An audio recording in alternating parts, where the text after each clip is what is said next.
Hi everyone, and welcome to our Summer School's first application clinic. My name is Sophie. I am the marketing manager for LSE Summer School. And we're very happy that you could join us to talk about all things applications. So, what we're going to cover today, we're going to go a little bit more into detail about LSE Summer School and about the scholarship that we offer. And then my colleague Eleanor will talk you through the application criteria, go through the application portal, and then a little bit more about the course structure and assessment. So throughout the webinar, the Q&A function is on, so you can use the chat function and the Summer School team will answer any of your questions as we go. And then at the end, we will also have a dedicated Q&A to go over a couple of the highlighted questions. So a little bit about LSE Summer School. For anyone that doesn't know, LSE Summer School runs across 9 weeks over the summer in three-week sessions. So as you can see on the screen, these are our session dates for 2026, and you can take one course per session.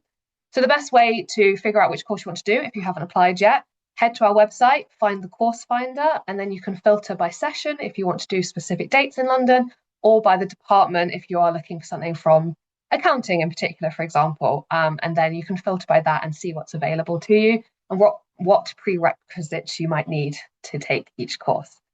So why do LSE Summer School? So we're the largest summer school in Europe and we are truly international. So last year we welcomed students from 118 nationalities. And so you really have the opportunity to meet people from all corners of the globe and really grow your network in that sense. On top of the world-leading academic experience, we also offer a packed social programme. So across the sessions, we do different events, and some of them we have highlights like the boat party, sports sessions, theatre trips, international cafe, and it really gives you the opportunity to get to know London, to get to know our campus, and to meet people outside of your class. As well as that, we also run a professional skills programme called Spark. So this is a series of events, workshops, talks that really help you sort of hone those skills that will help you in your future career and figure out where you're going to go on that career path. Last year, 99% of students said they'd recommend LSE Summer School, so don't just take our word for it, but it is a truly international and positive experience. So a little bit about LSE. This year we were named the top university in the UK, and we are a world-leading social science university. Of our staff, alumni, and students, we have 21 Nobel Prize winners and over 40 world leaders. So know that by joining LSE Summer School, you are joining a very leading community. A little bit about scholarships that we offer. So we do have a merit-based scholarship called the Academic Director's Scholarship. This year, there are 15 scholarships on offer across specific courses that target 5 global challenges that LSE are looking at, which you can see on the screen now. The way that the process and the application process works is that once you've applied for an eligible course and you've been accepted on it, you will be sent an email with the application form. It's very quick, very simple. We just ask you to fill in a few details and then submit a 2-minute motivational video about why you're applying for the scholarship and how the summer school experience in general will help you to excel in your future goals. You can find all the details about eligible courses, about the process, about how refunding works on our website by typing in Academic Director Scholarship. And remember that the application deadline is the 15th of April, but you do need to have applied for an eligible course by the 30th of March to be considered. So I'll now hand over to Eleanor, who's going to take you through more of the application details. Thank you. Thank you, Sophie. So my name is Eleanor Budenberg. I am the Summer School Programme Coordinator, working in the Programmes and Admissions team for Summer School. So my team deal with students right from their first initial inquiry stage. We assist them through the application form and then through their time at Summer School, should you need any additional help. So our applications are now open. We have over 100 different courses on offer across 7 different subject areas. So we have a lot of information available on our website about those courses. And as you can tell, a large number of different courses available for you. So we're sure that you will be able to find something of interest. So with your application, we're looking for guidelines of roughly a 3.3 GPA shown from your university transcript. The courses will have specific prerequisites, that's the 200 and 300 level courses, and you'll need to show that you meet our English language requirements. So the courses themselves are split across 3 different levels, 100, 200 and 300 level courses. So those are roughly equivalent to the 3 years of undergraduate study in the UK. and that will be relevant when we get through to the app form in a minute. So within the courses themselves, within the structure and assessment of the courses, they have 54 hours of teaching time, which is going to be delivered to you across the 3 weeks. So this number of hours is also equivalent to a standard LSE student's termly teaching for one module. So we're really fitting in a lot these 3 weeks. So within those 54 hours, you'll have 36 hours of lectures and 18 hours of seminars.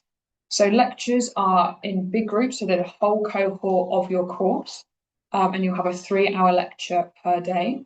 Seminars take place in much smaller groups of around 20 students, and you'll have roughly, you'll have a 1.5-hour seminar every day, Monday to Friday. And then on top of that, we advise you to do 2 to 3 hours of self-guided study a day, just to ensure that you're keeping on top of the material, and making the course easy for yourself. So outside of that, you will have plenty of free time and plenty of free time on the weekends to explore London and further into the UK should you wish. During the programme, there are 2 assessments. So you have a mid-session assessment in the second week of the course and a final assessment on the last Friday. If you take both of these assessments, you'll receive a letter grade from us, which will be shown on your transcript. You can see an example of that on the screen. The examinations are not compulsory, but if you're taking our courses for credit, you will need to receive a graded certificate, so you will need to take both of those assessments. Okay, so we're moving on now to the application form itself. So what we've done is provided you with pictures of what the application form is going to look like when you make your application, and we're going to take you through step by step what you can expect from each stage of it. The application form itself is very straightforward. We've made it as easy as possible for you, but we're just going to take you through the sections which students, sometimes trip up on, or we, receive the most questions about. So the link to the application form you can find on our website. That's linked through every course page and also on the to apply page. It will take you through, and you'll need to select create new user, and then you'll need to put in your information on that as well. So once you've done that and created the account itself, it will take you through to this section that you can see on the screen, the personal information section. So like I said, it's very straightforward. Just input your name and your details. What I would suggest is when you're putting in an email address, to use a personal email address rather than a university one. Your university email address will expire once you've leaved or once you've graduated even. So it's best to have a personal one which is, has no expiry date on it. Your surname is your family name, so your last name. Just to clarify that, as some students, they call it different things in different countries. And also just to ensure that your date of birth is put in the right order. In the UK, we do it day, month, year, as you can see on the screen. Okay, so the next section is the courses section. In here, you will need to select which sessions you'd like to attend and which you would not like to attend, as you can see with the yes and no on the right-hand side. You can only apply for one course per session. If you'd like to do more than one course, you can take more than one session, that's no problem. So as you can see on the screen, in this example, this application has selected they would like to attend session 1 and session 2, but not session 3. So below that section, the options to select a course have then shown up. So you'll need to then select which course you'd like to apply for in each session. There's also a question regarding the preparatory English course. So this is a 1-week intensive English language course. It takes place in person on the LSE campus for the week prior to your first course. This is not a course for native English speakers. It's a course if, maybe you want to refresh your English language before you start with us on your main course. You can find more information about it on our website. But if you already meet our English language requirements, it's likely that this course is not suitable for you. So the education section is next. This is the biggest section, and you should be aware that these sections are interactive. So depending on the occupation you put in at the top, the page itself is going to look slightly different. So what we've done is so the majority of our students are undergraduate. That's the occupation we've put in. Our detailed different sections, which may change with different occupations. So You will need to select the country and the name of your current university. We've used LSE as an example, but obviously Summer School is open to students from all different universities across the world. So you don't need to worry about that. You will also need to show that you meet the prerequisites for the course you have applied to. So have a look on our website at the individual course pages. Every single course we have on offer has the information on its own separate web page. So the prerequisites will be listed out there for you. You will need to select either that you have met the prerequisites or that you will meet the prerequisites. So if you've met the prerequisites, that's meaning that the course you are studying at university, which you believe meet the prerequisites for the course, is whether you've received a grade for that module yet. So if you've already received a grade in that module, you can select I meet the prerequisites. If you're currently studying that, but will receive your grade before the start of summer school, you can select I will meet the prerequisites and then provide the date below the date that you will receive the grade for that module. You'll also need to state the module as it appears on your transcript. So for example, if a course that you're applying to is asking for a introductory law course that you've studied before as a prerequisite, you'll need to state the name of that law course as it is shown on your transcript in this section here. As you can see on the blue line in the bottom section of this screenshot, some of our courses don't have specific prerequisites. So these are our 100 level courses. And although they don't have specific prerequisites, you will still need to show that you meet our minimum requirements of around a 3.3 GPA or a B+. Okay, so in the second part of the education section is detailing how you'll meet our English language requirements. So obviously, if English is your first language, you can select yes, and that in itself will meet our requirements. If you study at university in one of the countries listed in the bottom left-hand side of the screen, you can also select that English is your first language, as we're aware that in these countries, university is taught fully in English and the level of English is very high at those universities. So if you study at university in India, for example, you can select yes, that English is your first language. If none of those instances apply to you, the second question is English language the mode of instruction at your university? So this means, are you being taught at university level in English, not including English language courses? So not a course that's teaching you how to speak English, but a separate course that's taught fully in English. If you're selecting no to both of those initial questions, you'll be asked to provide one of our accepted English language certificates. You can find these listed on the right-hand side and the required score that we're looking for. So if you've already completed one of those, you can select the date that you have completed it. If you're going to complete it in the next few months, that's also fine. You can select on there that you will be taking that test very shortly. Okay, so next in the education section is the qualifications in progress section. This section will only show up if you've listed your initial occupation as a student. So if you're an undergraduate or postgraduate student, this section will show up. So you will need to list the course that you are currently in. So you can fill this section out completely. It should be fairly straightforward and logical with the way that it's laid out. The section which students do trip up on sometimes is they're asking the subject of the course. If you are applying for a university where you haven't specialised yet, please select the subject area which you believe you will be specialising in. And again, with the predicted result from your degree, what we're asking you to provide is a realistic aim based on the grades that you've received so far and your aims for yourself and your predictions about where your grade is going to be when you graduate. Obviously, our course directors will take that with a pinch of salt and will be able to see with your transcript the grades that you have achieved already. So don't worry too much about the predicted result itself.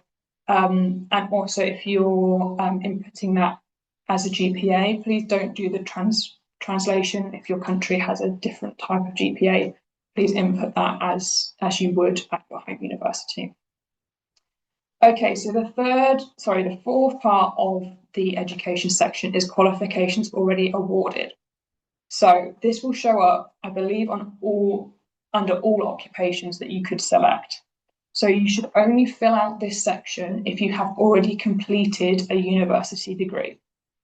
So, for example, if you are studying a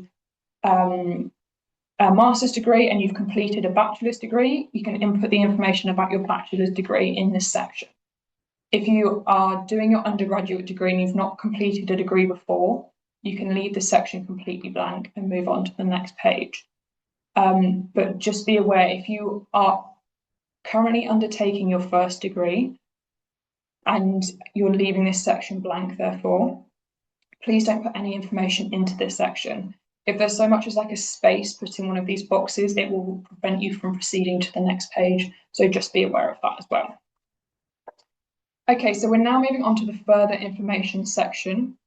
The initial question here, again, does provide some questions from our students. So this is whether your home institution, so whether your university has an existing relationship with the LSE Summer School. If a large number of our students where this is the case will have found out about our course and applied through their study abroad office, so they will be aware of that relationship. If you're not aware, reach out to your study abroad office and they'll be able to tell you and confirm that. Again, on this page is a disability learning support section. Please, if there's anything which you need accommodating for, or you have extra time in exams at your home institution, do fill this out. And then we will be able to try and implement that for you. It's worth noting that both the institution relationship and this disability support, neither of the answers to these questions will affect your application in any way. Your application will be assessed as it would any other student, no matter your answers to either of those questions. Okay, so moving on to the document section. Again, this is quite simple, this section, so it's going to ask you to provide documents depending on the information that you've provided in the education section of the form. So what we need from you is a transcript showing all of the grades you've received from university so far. So that document can be a screenshot of your university portal, it can be an official transcript, it can be an unofficial transcript. But it's very important that these all show your full name, your university name, and all of the grades you've received so far, as well as if you're currently studying at university, we need to see your current enrolment, so the courses that you're doing this semester, which you may not have received grades for yet. It's also worth noting that if you're trying to do a screenshot of your university portal and your university name is not shown on that, we will accept the URL, so the website URL within the screenshot. We can accept that as your university name. So you don't need to submit a CV or a cover letter at all. Those won't be taken into account with assessments. We just need to see your transcript for that initial bit. If you've attended more than one university or transferred partway through and have more than one transcript, please submit them both. You'll need to put them into one document and then submit that. We also need to see proof of your English language. So if you've received a certificate, one of our accepted certificates, please upload that.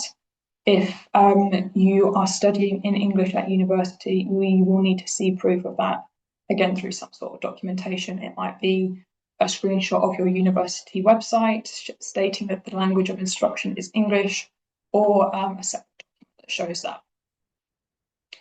Okay, so the final page is the submit page. You will need to go through and tick these declarations.